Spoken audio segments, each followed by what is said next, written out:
আসসালামু আলাইকুম। জুলাই আগস্টের আন্দোলনে সামনের সারিতে নেতৃত্ব দেওয়া একজন আন্দোলনকারী হাসনাত আবদুল্লাহ। হাসনাত আবদুল্লাহকে আমরা এখন নেতাই বলতে পারি, যেহেতু তারা রাজনৈতিক দল গঠন করবে এবং এখনকার যে তাদের ভূমিকা, যে ধরনের গুরুত্বপূর্ণ বক্তব্য, তাতে বলাই যায় তারা এখন রাজনৈতিক নেতা। নেতা না বললে তারা আবার মনে কষ্ট পাইতে পারে, তাই তাকে আমরা নেতাই বলবো। তারা বর্তমান সময়ে যে অঙ্গভঙ্গিতে কথা বলে তা নিয়ে আলোচনা না করলেই নয়। আজকে তিনি কিছু কথা বলেছেন আওয়ামী লীগ এবং অন্যান্য দলকে উদ্দেশ্য করে। আজকে তিনি বেশ হুঙ্কার দিয়ে আওয়ামী লীগ এবং অন্যান্য রাজনৈতিক দলকে হুঁশিয়ারি করেছেন। তারা কি পথ হারিয়ে ফেলেছেন? এই নিয়ে আজকের আমার আলোচনা। তিনি আজকের বক্তব্যে কি বলেছেন? প্রথমে বলেছেন আওয়ামী লীগ নিষিদ্ধ হবে কিনা সেটি চূড়ান্ত সিদ্ধান্ত হয়ে গিয়েছিল 5ই আগস্ট। ভালো কথা, আন্দোলনের মাধ্যমে আওয়ামী লীগ পরাজিত হয়েছে, আওয়ামী লীগ বিতাড়িত হয়েছে, আওয়ামী লীগ সরকারের নীতি নির্ধারণী সকলে বাংলাদেশ থেকে পালিয়েছে। এখানে তাদের বড় একটি ভূমিকা ছিল, যে ভূমিকাকে আমরা সবসময় প্রশংসা করব। কিন্তু তিনি বলছেন 5ই আগস্টে আওয়ামী লীগের চূড়ান্ত সিদ্ধান্ত হয়ে গিয়েছে। যদি 5ই আগস্ট আওয়ামী লীগের চূড়ান্ত সিদ্ধান্ত হয়ে থাকবে, যদি 5ই আগস্টের পরে বাংলাদেশে আওয়ামী লীগকে মানুষ ঘৃণাই করবে, বাংলাদেশে আওয়ামী লীগকে কেউ যদি নাই চাইবে, তাহলে আপনারা আওয়ামী লীগ নিয়ে এত ভয় কেন, এত ভীতি কেন আপনাদের ভিতরে? কেন বারবার আপনারা আওয়ামী লীগকে সামনে আনছেন? কেন আপনারা প্রত্যেকটা জায়গায় শেখ হাসিনাকে দেখছেন, প্রত্যেকটা জায়গায় আওয়ামী লীগকে দেখছেন? আপনারাই কিন্তু প্রমাণ করছেন আওয়ামী লীগ নিঃশেষ হয়ে যায়নি। এখানে শুধু আওয়ামী লীগ নয়, তিনি প্রত্যেকটি রাজনৈতিক দলকে, বিশেষ করে বিএনপিকে উদ্দেশ্য করে বেশ কিছু উদ্ধতপূর্ণ কথা বলেছেন। তারপর হাসনাত নেতা বলেছেন অত্যন্ত পরিতাপের বিষয়, বিপ্লবীরা যেখানে দালিলিক স্বীকৃতির জন্য আন্দোলন করছে, অন্যদিকে আজকে রাষ্ট্রযন্ত্র আওয়ামী লীগ পুনর্বাসনের জন্য বিভিন্নভাবে তারা প্রস্তুতি নিচ্ছে। তাহলে এই কথাতে আপনি কি প্রমাণ করলেন? আপনারা ব্যর্থ। আপনারা যা চাচ্ছেন তা কিন্তু বাংলাদেশে হবে না, এমন ইঙ্গিত কিন্তু আপনারা পেয়ে গেছেন। আপনারা চাইলেই কি যারা চাচ্ছে তাদেরকে দমিয়ে রাখতে পারবেন, তাদের গলা চেপে ধরতে পারবেন? আপনারা পারবেন গণমাধ্যমকে হুঁশিয়ারি দিতে, আপনারা পারবেন আমার মতো যারা সাদাকে সাদা কালোকে কালো বলে তাদের বিরুদ্ধে ব্যবস্থা নিতে। এছাড়া আপনারা কোনো কিছু কিন্তু ছিঁড়তে পারবেন না। আমরা বিপ্লবী শক্তি, আমরা জানিয়ে দিতে চাই আমাদের হারানোর কিছুই নেই। এটি বাস্তবসম্মত কথা, বিপ্লবীদের হারানোর কিছুই থাকে না। তাহলে আপনারা এত ভয় পাচ্ছেন কেন?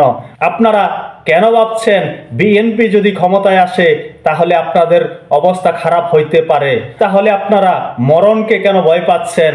বিএনপি নিয়ে আপনাদের নতুন করে একটি ভীতি সৃষ্টি হয়েছে। তার কারণ কি? আপনারা তো বিপ্লবী, আপনারা বিপ্লব করবেন, আপনারা সাধারণ মানুষের পক্ষে কথা বলবেন, রাষ্ট্রের যে বিষয়গুলো সাধারণ মানুষের বিপক্ষে যাবে তার তীব্র প্রতিবাদ জানাবেন। আপনারা তো সেই প্রতিবাদ জানাচ্ছেন না, নামে মাত্র হুঙ্কার দিচ্ছেন অন্তর্বর্তী সরকার নিয়ে, বাস্তবিক অর্থে আপনারা কিন্তু তাদের মদতেই আছেন। আপনারা প্রোটোকল নিয়ে ঘুরে বেড়াচ্ছেন।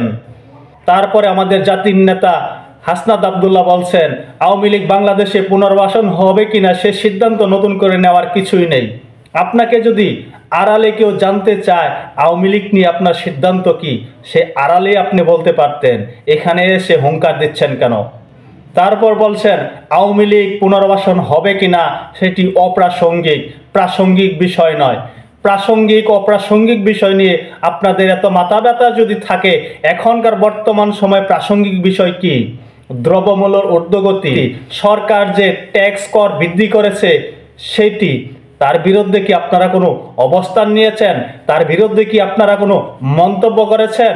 আপনারা বলেন এই সব বিষয়ে যারা কথা বলবে, আওয়ামী লীগ বিষয়ে যারা কথা বলবে বা অন্যান্য বিষয়ে যারা কথা বলবে, মানবাধিকার নিয়ে যারা কথা বলবে, তাদের মুখ আপনারা বন্ধ করে দেবেন। এরকম উদ্ধত আচরণ আপনারা কোত্থেকে শিক্ষা পেয়েছেন? তারপরে বলেছেন আওয়ামী লীগের প্রত্যেকটা নেতা কর্মীকে আইনের আওতায় আনতে হবে, সেটি ওয়ার্ড পর্যায় থেকে। আওয়ামী লীগের বিচার সাধিত না হওয়া পর্যন্ত আওয়ামী লীগ নিয়ে কোনো কথা বলা যাবে না। ভালো কথা, আওয়ামী লীগের যারা খারাপ রয়েছে, যারা কোটি কোটি টাকার মালিক হয়েছে, দলকে ভাঙিয়ে ক্ষমতা অপব্যবহার করেছে, তাদের বিরুদ্ধে ব্যবস্থা নিতে আপনি বলতেই পারেন, সেটি আমরাও বলি। কিন্তু আপনি বলছেন আওয়ামী লীগের প্রত্যেকটা নেতাকর্মীকে। আওয়ামী লীগের প্রত্যেকটা নেতাকর্মী কি আপনারে কামড়াইছে, আপনারে পিটাইছে? তাহলে আপনি প্রত্যেকটা নেতাকর্মীর কথা কেন বলছেন? এখানে কি ভালো মানুষ নেই? আপনারাই শুধু ভালো মানুষ? আপনারা নিজেদেরকে ভালো মানুষের স্বীকৃতি দিয়ে দিচ্ছেন, আর আওয়ামী লীগ যারা করেছে, আওয়ামী লীগের সাপোর্টার যারা রয়েছে, প্রত্যেকেই অপরাধী? প্রত্যেকেই কি দলের নাম ভাঙিয়ে কোটি কোটি টাকা অর্জন করেছে, বিদেশে পাচার করেছে? কথা বলার সময় অবশ্যই লাগাম দিয়ে কথা বলা উচিত আপনাদের। আর আপনাদের নিয়ে কিন্তু আমরা অনেক আশাবাদী ছিলাম। আমরা ভেবেছিলাম আপনারা আমাদেরকে একটি নতুন বাংলাদেশ দিবেন, নতুন ধারার বাংলাদেশ দিবেন। এখন দিচ্ছি যে যায় লঙ্কায় সেই হয় রাবণ। আপনারা রাবণ হয়ে বসে আছেন। আপনাদের বিরুদ্ধে তো অভিযোগ রয়েছে চাঁদাবাজি নিয়ে, দখলবাজি নিয়ে, সুপারিশ নিয়ে। সে বিষয়ে তো কথা বলেন না, তার পক্ষপাতিত্ব ঠিকই করে নেন।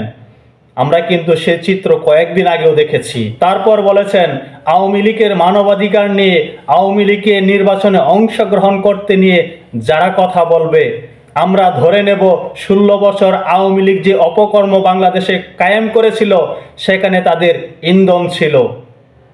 আপনি কি দেখেননি এই 16 বছর কত মানুষ আওয়ামী লীগের বিপক্ষে ছিল? কত মানুষ নির্যাতিত হয়েছিল আওয়ামী লীগের বিপক্ষে যাওয়ার জন্য? তাদের সেই অবদান আপনারা ভুলে যাচ্ছেন।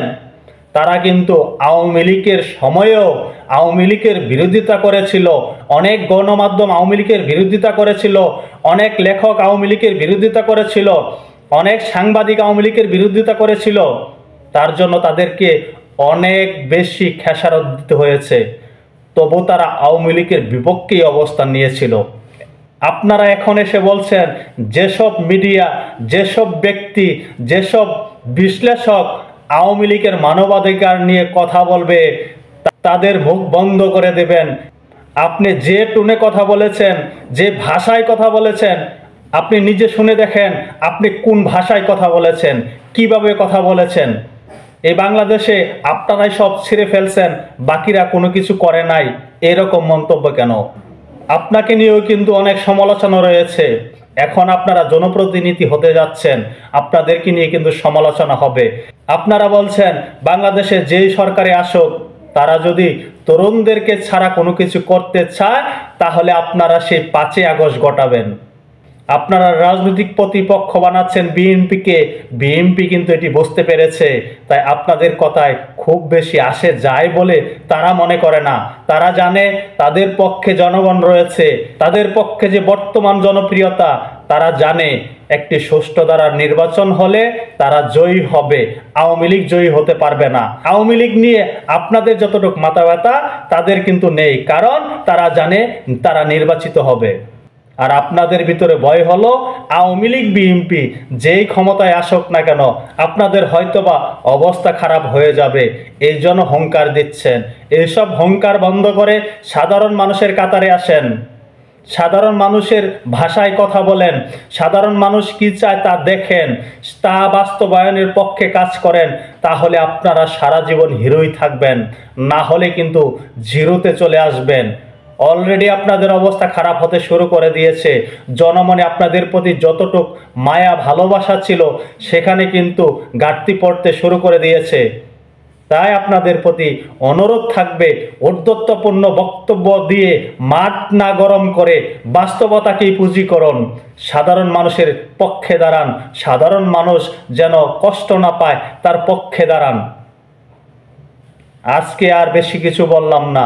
আজকে যে বক্তব্যগুলো তিনি দিয়েছেন এই নিয়ে কয়েকটি কথা বলেছি, আরও অনেক কথা বলেছেন, প্রত্যেকটির উত্তর দিতে নেই, তাই আজকে সেই উত্তরগুলো দিলাম না। সকলে ভালো থাকবেন। আল্লাহ হাফেজ।